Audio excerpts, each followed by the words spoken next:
नमस्कार दोस्तों, आज हम बात करेंगे कैश की लिमिट के ऊपर। कितना अमाउंट आप कैश में रिसीव कर सकते हैं, चाहे वो आप बिजनेस कर रहे हो, चाहे इंडिविजुअल लेवल पे सैलरी एम्प्लॉय हैं, तो कैश की क्या लिमिट होगी इसके बारे में बात करेंगे।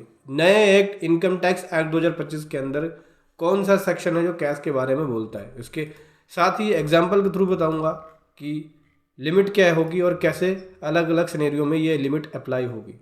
बहुत कुछ सीखने को मिलेगा, बहुत कुछ समझने को मिलेगा। उससे पहले बताना चाहूँगा, जो भी भाई बंधु मेरे चैनल पे पहली बार है, इस वीडियो को पहली बार देख रहे हैं, जिन्होंने अभी तक सब्सक्राइब नहीं किया, सब्सक्राइब कर लीजिए, साथ ही साथ बेल आइकन पे भी क्लिक कर लीजिए ताकि इस तरह का कंटेंट आपको मिलता रहे।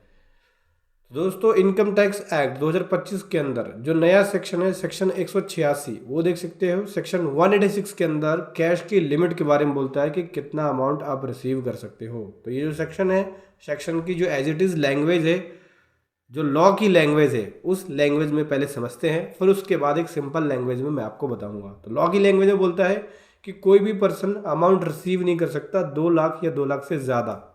कौन कौन से केसेस में?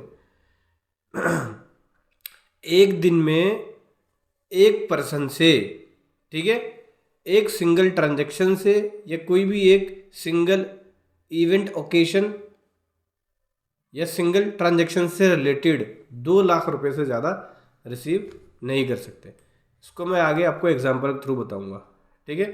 कुछ केसेस में छोड़ के, जैसे कि अगर आप अकाउंट पे ही चेक ले रहे हो तो कोई दिक्कत नहीं है, बैंक में ले रहे हो तो कोई दिक्कत नहीं है, इलेक्ट्रॉनिक क्लियरिंग सिस्टम से ले रहे हो तो कोई दिक्कत नहीं हो, इलेक्ट्रॉनिक मोड है तो कोई भी दिक्कत नहीं है। ये रिस्ट्रिक्शन केवल कैश के लिए हो गया, ठीक है।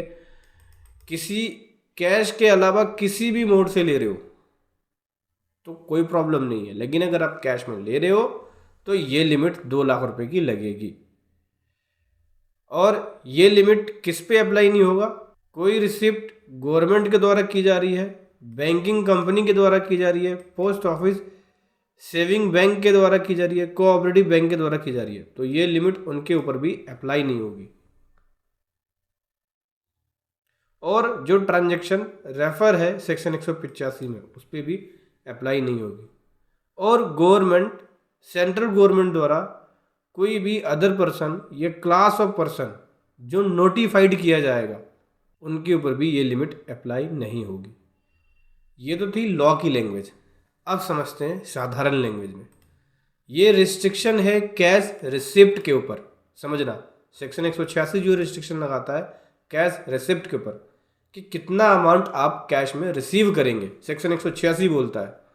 तो यहाँ बोल दिया कि कोई भी पर्सन 2 लाख रुपए से ज़्यादा कैश में रिसीव नहीं कर सकता, ठीक है, इन फॉलोइंग 3 सिचुएशन के अंदर। समझना, 2 लाख रुपए या 2 लाख रुपए से ज़्यादा रिसीव नहीं कर सकता in aggregate from a person in a day, एक आदमी से एक दिन में। एग्रीगेट का मतलब हो गया कि छोटे छोटे ट्रांजेक्शन को मिला के भी पूरा इकट्ठा वो एक दिन में, चाहे वो एक ट्रांजेक्शन के रिस्पेक्ट में हो, एक सिंगल ट्रांजेक्शन के रिस्पेक्ट में हो, एक सिंगल डे में एक सिंगल पर्सन से 2 लाख से ज़्यादा रिसीव नहीं कर सकता, अलाउ नहीं है, ठीक है। जैसे कि मिस्टर ए जो है वो रिसीव कर रहा है कैश मिस्टर बी से सेम डे में 1,10,000 रुपये 10 बजे और 95,000 रुपये शाम को 5 बजे, टोटल 2,05,000 रुपये रिसीव किया। तो यहाँ पे अगर वो ऐसा करता है तो सेक्शन 186 सब सेक्शन 1 क्लोज ए के प्रोविज़न का वॉयलेशन करता है, क्योंकि इसने 2 लाख रुपये से ज़्यादा रिसीव कर लिया। दूसरे पॉइंट में बोला था कि एक सिंगल ट्रांजेक्शन के रिस्पेक्ट में भी आप रिसीव नहीं कर सकते। तो अगर कैश रिसीव कर रहे हो, एक सिंगल 1 ट्रांजेक्शन है, उससे रिलेटेड 2 लाख या 2 लाख से ज़्यादा, तो वो भी आप रिसीव नहीं कर सकते। एग्जाम्पल के थ्रू समझो, एक शॉप है, वो सेल कर रहा है फ्रिज जिसकी कीमत 2.5 लाख रुपए है, तो कस्टमर पे कर रहा है 1 लाख रुपए कैश और 1.5 लाख रुपए, 1 लाख रुपए कैश मंडे को पे किया और 1.5 लाख रुपए वेडनेसडे को पे किया। तो अमाउंट जो रिसीव हुई है वो डिफरेंट डिफरेंट डे में हुई है, लेकिन ट्रांजेक्शन क्या थी? 1 ट्रांजेक्शन थी। मतलब एक सिंगल ट्रांजेक्शन 2.5 लाख रुपए की थी फ्रिज की जो उसने खरीदी, तो ट्रांजेक्शन तो 1 थी, लेकिन पेमेंट रिसीव पार्टली किया, टुकड़ों में, तो वो भी यहाँ पे वॉयलेशन किया है सेक्शन 186 सबसेक्शन 1 क्लोज बी का, ठीक है। यहाँ पे जो पर्सन रिसीव कर रहा है वो 2 लाख रुपए से ज़्यादा रिसीव कर रहा है, ठीक है, अलग अलग डेट में भी।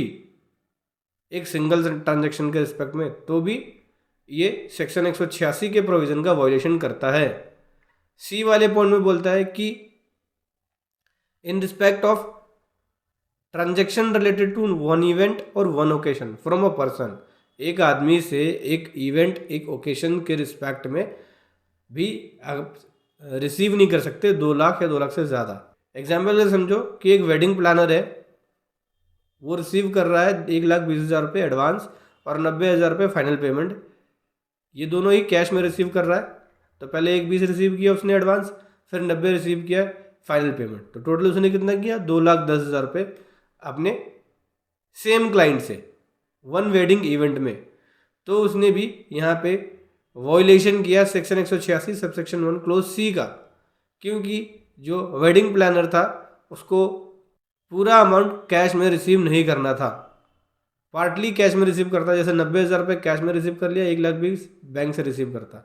अब इसने 2 लाख रुपए से ज़्यादा एक सिंगल ट्रांजेक्शन, एक सिंगल वन इवेंट जो वेडिंग इवेंट है उसमें उसने 2 लाख रुपए से ज़्यादा रिसीव कर लिया, तो इसने भी सेक्शन 186 सबसेक्शन 1 क्लोज सी के वॉयलेशन किया है। केवल 2 लाख रुपए अलाउ है बैंकिंग चैनल के थ्रू, इलेक्ट्रॉनिक मोड के थ्रू। इसके अलावा अगर कैश में रिसीव करोगे तो वो वॉयलेशन करोगे। सेक्शन 186 कब अप्लाई नहीं होगा? अगर कोई बैंक रिसीव कर रही है 2 लाख या 2 लाख से ज़्यादा, तो उसके ऊपर ये लिमिट अप्लाई नहीं होगी। कोई पोस्ट ऑफिस बैंक, कोई पोस्ट ऑफिस या कोई कोऑपरेटिव बैंक, कोई भी बैंक, उनके ऊपर ये लिमिट अप्लाई नहीं होगी। ठीक है, जैसे कि कोई पर्सन 2 लाख रुपए या 2.5 लाख रुपए बैंक में जमा करा रहा है, डिपॉजिट करा रहा है, तो उनके ऊपर कोई भी प्रॉब्लम नहीं होगी, ये प्रोविज़न का वायलेशन नहीं करेंगे। मतलब बैंक में आप 2 लाख रुपए से ज़्यादा डिपॉजिट करा सकते हो, कोई भी प्रॉब्लम नहीं होगी। किसी भी बैंक में, पोस्ट ऑफिस में, कोऑपरेटिव बैंक में आप 2 लाख से ज़्यादा जमा करा सकते। ये सेक्शन किस पे अप्लाई नहीं होगा? 185 में जो बताया उसको पे भी अप्लाई नहीं होगा। 185 जो डील करता है कैश लोन या रीपेमेंट पे डील करता है, इसके लिए एक सेपरेट रूल है जो कि 185 में कवर है। अगर आप लोन की रीपेमेंट 1,80,000 कैश में को कर रहे हो तो वो फॉल कर रहा है 185 में, ना कि 186 में। तो 186 अप्लाई नहीं होगा इसके ऊपर, 185 देखना होगा जो 185 जो लोन के लिए बोलता है। कोई भी पर्सन, अगर गवर्नमेंट ने कोई पर्सन नोटिफाइड कर दिया कि इस तरह के पर्सन को वो रिसीव कर सकते हैं, तो वो उनको मिलेगा। जैसे फार्मर हो गया, फार्मर 3 लाख रुपए रिसीव कर सकते हैं, तो वो वॉयलेशन नहीं करेंगे अगर गवर्नमेंट उसको नोटिफाई करेगी तो। ठीक है, फार्मर को नोटिफाई करेगी तो। अब यहाँ देखो, एक टेबल के थ्रू समझो। सेक्शन 186 सबसेक्शन 1 क्लोज ए बोलता है एक पर्सन से एक दिन के अंदर 2 लाख से ज़्यादा रिसीव नहीं कर सकते। अगर 2,05,000 रिसीव किया तो अलाउ नहीं होगा इस सेक्शन में।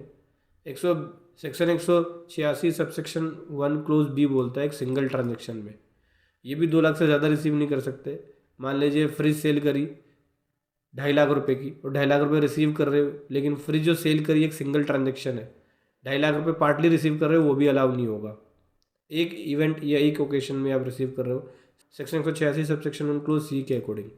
तो वेडिंग प्लानर अगर रिसीव कर रहा है 2,10,000 रुपये तो वो भी अलाउ नहीं होगा। बैंक, अगर बैंक में पैसा जमा करा रहे हो तो कोई भी लिमिट नहीं है। 185 की ट्रांजेक्शन है तो उसमें भी कोई लिमिट नहीं है। वो लिमिट जो होगी अप्लाई 185 के प्रोविज़न के हिसाब से होगी, मतलब लोन वाली रीपेमेंट हो रही है। तो अगर कोई गवर्नमेंट नोटिफाई कर रही है कि भाई ये पर्सन भी कर सकते हैं, तो उन पर भी लिमिट अप्लाई नहीं होगी।